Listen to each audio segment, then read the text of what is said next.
chemistry, quantitative analysis is very important because it allows us to calculate known quantities of materials.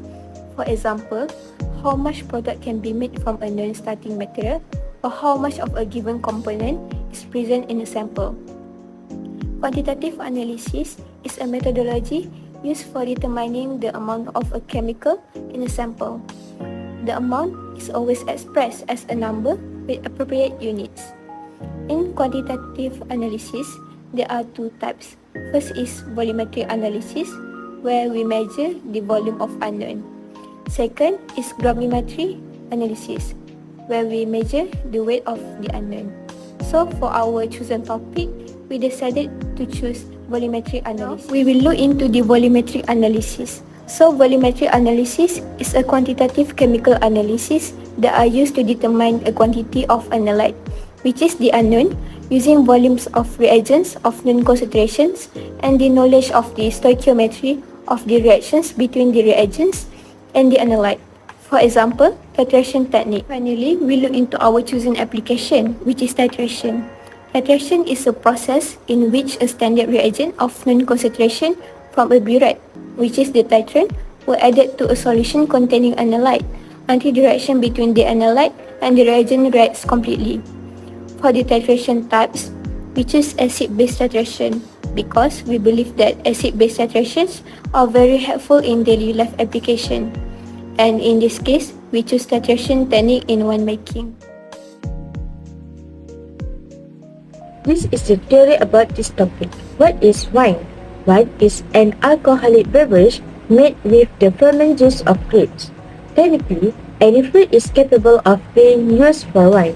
For example, apple, cranberries, and plum. But if it just say wine on the label, then it is made with grapes. Volumetric analysis are highly used in various industries around the world. To come up with a new product or innovation, this analysis becomes quite important for many industries. The wine industry uses this process to find out sulfur dioxide to control microbiome. Let's move to the direct titrate. Definition of direct titrate: a titration process where a titrant is added to the analyte until the reaction is between the analyte and titrant is judged to be complete. Tartaric acid occurs naturally in grapes, particularly unripe and green grapes.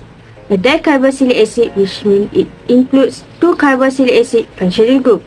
Its acidity is typically described as being both nice and harsh. Winemaking, it serves as a naturally occurring titrate and balances the acidity of grapes while enhancing their flavor character. Additionally, tartaric acid contributes to the formation of tartrate crystal, commonly referred to as wine crystal or wine diamond, and present in some wine but difficult to spot.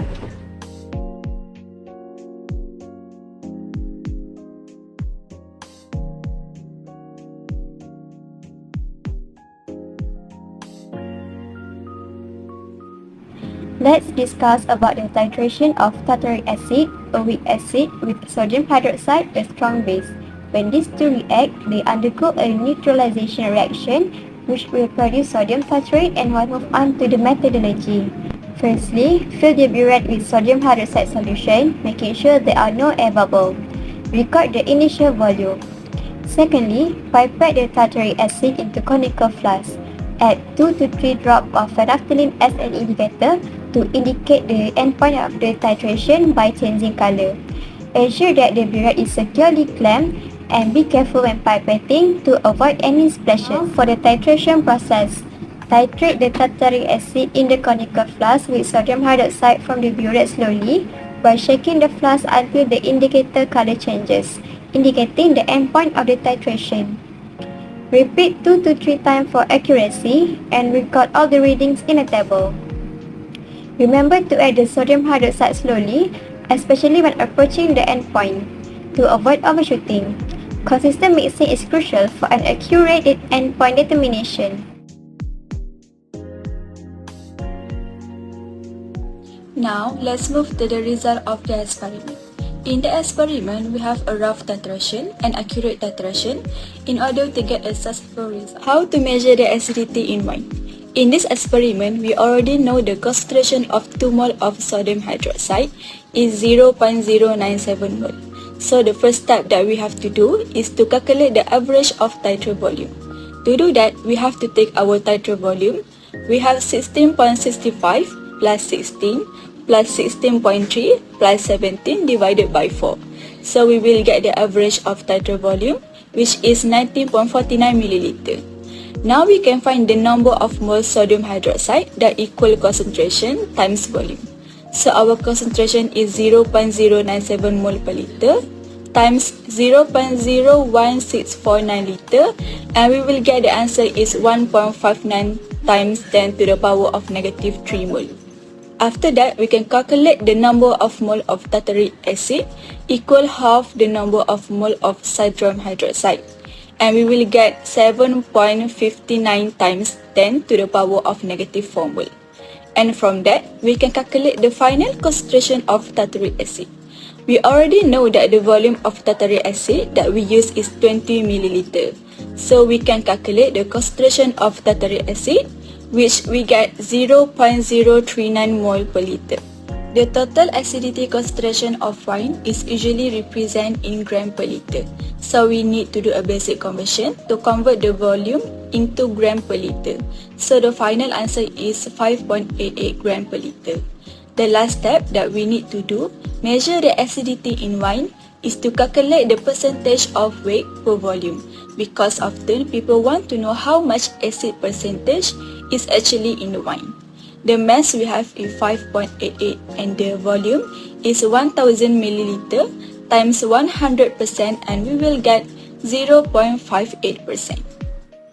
In conclusion, acid-base titration is utilized in the wine industry to regulate the pH, sulfur content, and total acidity. This reliable technique is crucial for wine merchants to assess key diagnostic parameters that affect the wine quality and content. It is highly valued for its ability to accurately measure various constituents such as acids, esters, ethyl alcohol salts, and other small molecules.